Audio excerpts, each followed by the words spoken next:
राज्यसभा में पेश किया है। कृषि मंत्री नरेंद्र सिंह तोमर ने कहा कि ये बिल किसानों के जीवन में क्रांतिकारी बदलाव लाने वाले हैं। कृषि मंत्री ने कहा कि बिलों के बारे में कई तरह की धारणाएं बनाई गई हैं।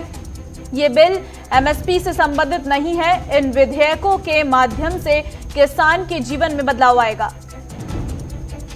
कांग्रेस के सांसद प्रताप सिंह बाजवा ने कहा है कि किसानों का मानना है कि ये बिल उनकी आत्मा पर हमला है। इन विधेयकों पर सहमति किसानों के डेथ वारंट पर हस्ताक्षर करने जैसा है।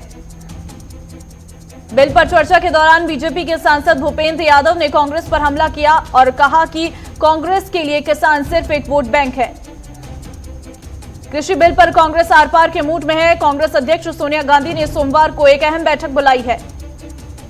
बैठक के दौरान सोनिया गांधी सभी कार्यकर्ताओं के सामने न्यू फॉर्म बिल को लेकर चर्चा करेंगी। कांग्रेस जल्द ही न्यू फॉर्म बिल के खिलाफ आंदोलन शुरू करने वाली है। कृषि बिल पर दिल्ली के सीएम अरविंद केजरीवाल ने ट्वीट किया है। केजरीवाल ने गैर बीजेपी पार्टियों से अपील की है, सब मिलकर इन तीनों बिलों को हराएं, यही देश का किसान चाहता है। शिरोमणि अकाली दल ने कहा है कि ये दुर्भाग्यपूर्ण है कि कृषि सुधार विधेयकों को लेकर बीजेपी नेतृत्व को पार्टी की चिंताओं से अवगत कराने के बावजूद मुद्दों को सुलझाया नहीं गया। शिरोमणि अकाली दल ने कांग्रेस और आम आदमी पार्टी पर किसानों के साथ धोखा करने का आरोप लगाया है। कृषि बिल पर हरियाणा के गृह मंत्री अनिल विज ने विपक्षी दलों पर किसानों को गुमराह करने का आरोप लगाया है। अनिल विज ने केजरीवाल पर निशाना साधते हुए कहा कि केजरीवाल का पुराना काम है आग लगाना। बिहार में पप्पू यादव की जन अधिकार पार्टी ने कृषि विधेयक का विरोध किया है। पप्पू यादव ने इस विधेयक के विरोध में 27 सितंबर को बिहार बंद करने का ऐलान किया है। लोकसभा में केंद्रीय वित्त राज्य मंत्री अनुराग ठाकुर ने गांधी परिवार पर निशाना साधा। उन्होंने कहा कि गांधी परिवार ने मेहुल चौकसी और यस बैंक के फाउंडर राणा कपूर से 10 लाख रुपए लिए हैं। वित्त मंत्री निर्मला सीतारमण ने लोकसभा में अनुराग ठाकुर के खिलाफ प्रयोग किए गए आपत्तिजनक बयान को लेकर अधीर रंजन चौधरी पर निशाना साधा।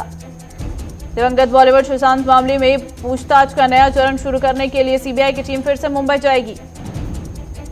जम्मू कश्मीर के लिए दिए गए 1350 करोड़ रुपए के आर्थिक पैकेज को नेशनल कॉन्फ्रेंस ने भद्दा मजाक करार दिया है।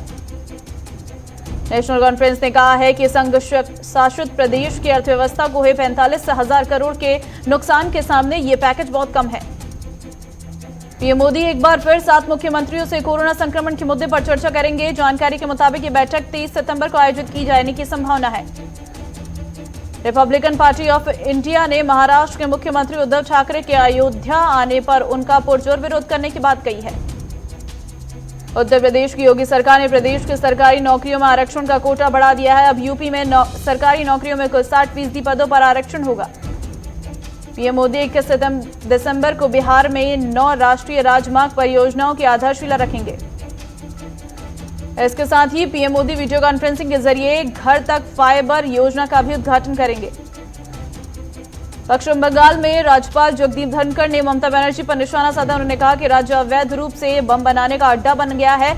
यहां कानून व्यवस्था बदतर हो चुकी है।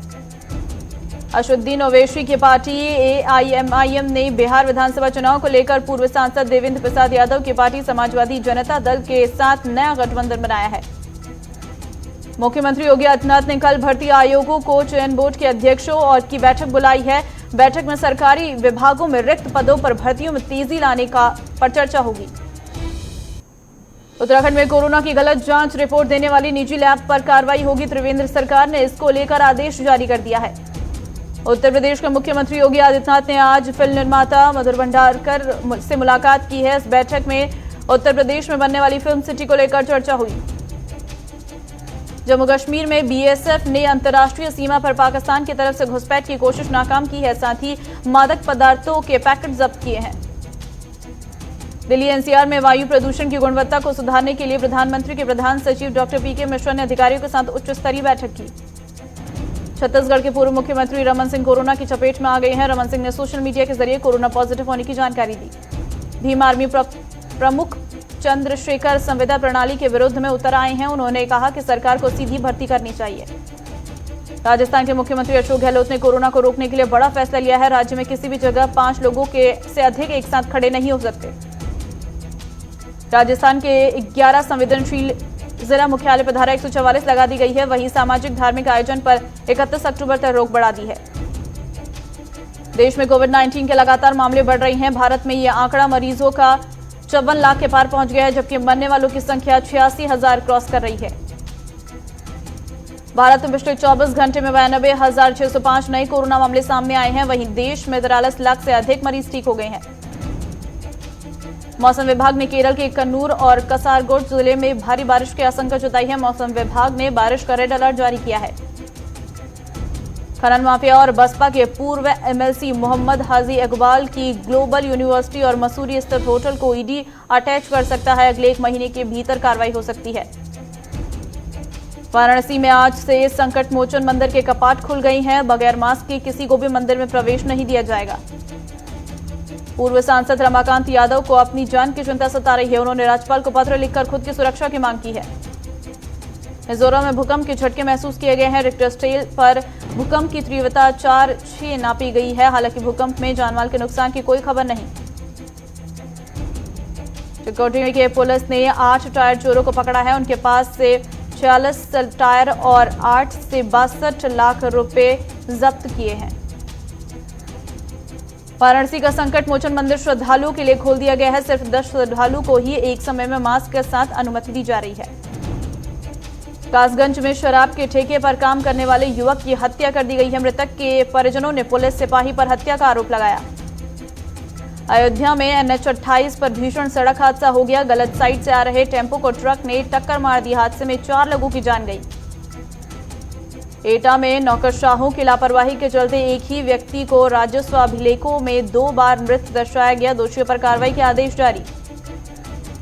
मैनपुरी में वृद्ध महिला की गला दबाकर हत्या कर दी गई। पुलिस मामले की जांच कर रही है। चमोली में SDM ने टैक्सी यूनियन की बैठक ली है, जिसमें दूरी के हिसाब से टैक्सियों का किराया निर्धारित किया गया।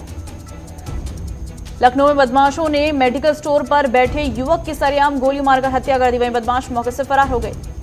उत्तरकाशी के 2 गांवों को जोड़ने वाली लकड़ी का पुल क्षतिग्रस्त हो गया। ग्रामीणों को आने जाने में परेशानी का सामना करना पड़ रहा है।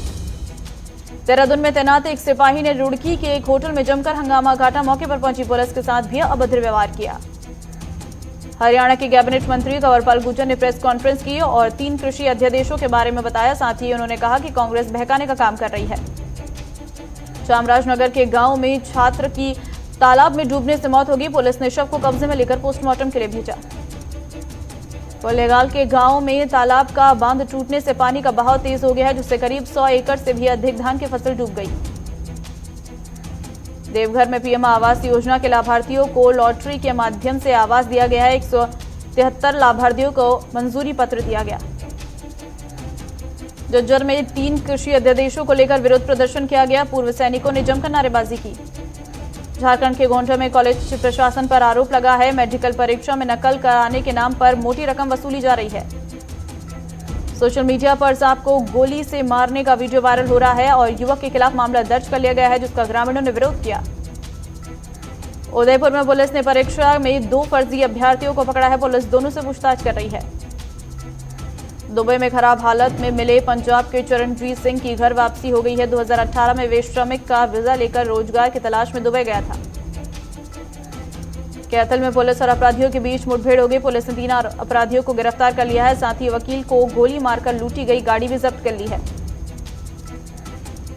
पीलीभीत में महिला का शव संदिग्ध परिस्थितियों में पेड़ से लटका मिला है। पुलिस ने शव को कब्जे में लेकर पोस्टमार्टम के लिए भेजा। गोरखपुर के सांसद रवि किशन ने CM योगी की फिल्म सिटी की घोषणा के लिए आभार व्यक्त किया है। वीडियो जारी करते हुए कहा कि इससे फिल्म सिनेमा में बदलाव आएगा। झज्जर में युवक की धारदार हथियार से हमला कर दी गई। आधी रात को कुल्हाड़ी से चेहरे पर 2 वार किए गए थे। पुलिस मामले की जांच कर रही।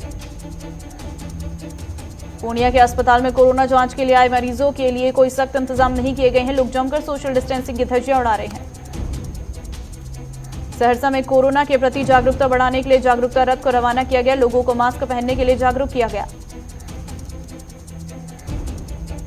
तो CM नीतीश कुमार ने एक बड़ी सौगात दी है। बस स्टैंड का उद्घाटन किया है।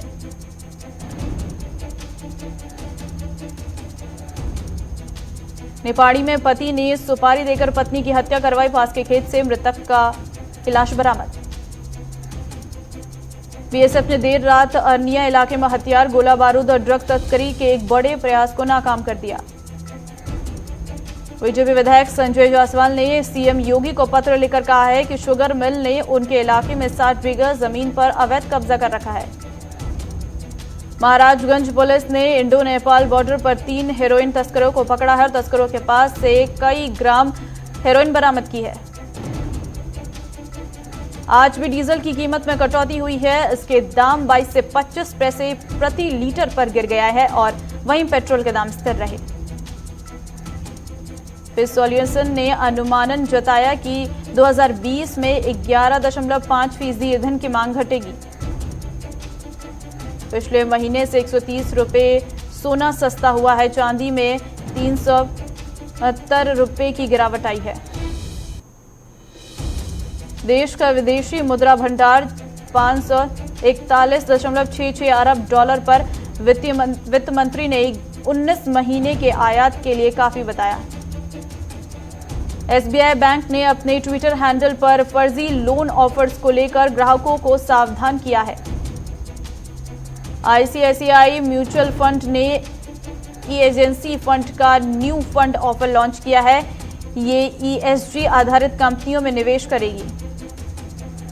भारत में इस साल अच्छे मानसून के चलते खरीफ फसलों की बुआई में बढ़ोतरी हुई है। 2020 में फसल की बुआई का रकबा 1104 लाख करोड़ हेक्टेयर हो गया है।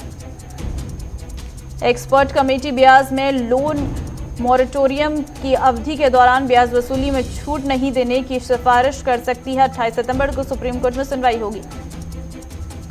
वॉलमार्ट किसानों की मदद करेगी। 180 करोड़ के फंड का ऐलान के तहत काम होगा।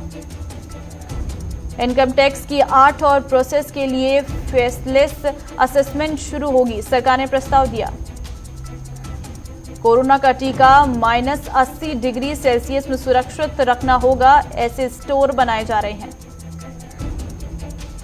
दुनिया में संक्रमितों का आंकड़ा 3.07 करोड़ पहुंचा। मृतकों की संख्या 9.57 लाख से अधिक।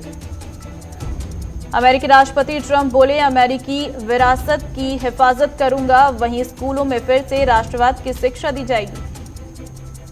अमेरिकी राष्ट्रपति डोनाल्ड ट्रंप को जहर वाले लिफाफे भेजे गए हैं। कनाडा की एक महिला पर शक है। कोरोना महामारी के कारण विदेशों में फंसे भारतीय नागरिकों को वापस स्वदेश लाने का काम जारी है। सऊदी अरब से 24 सितंबर को दूसरा जत्था आएगा। पाकिस्तान के पूर्व प्रधानमंत्री अब्बासी ने 1781 करोड़ रुपए का टैक्स दिया है। ये इमरान की पूरी कैबिनेट द्वारा चुकाए गए टैक्स से दोगुना है। यूरोप ने भी चीन को तेवर दिखाए हैं। राष्ट्रपति जिनपिंग को समर्थन अब नहीं मिलेगा। भारत ने नेपाल को 2 आधुनिक रेलगाड़ियां सौंपी हैं, जिसे देखने के लिए हजारों लोग जमा हुए। अमेरिका के न्यायालय की न्यायाधीश का निधन हो गया है। रैली के समय ट्रंप को सूचना नहीं मिल पाई। श्रीलंका के बाद अब मालदीव भी चीन के कर्ज के जाल में फंस गया है। भारत से मालदीव की बढ़ती नजदीकी देख चीन ने उस पर ब्याज की दर भी बढ़ा दी है।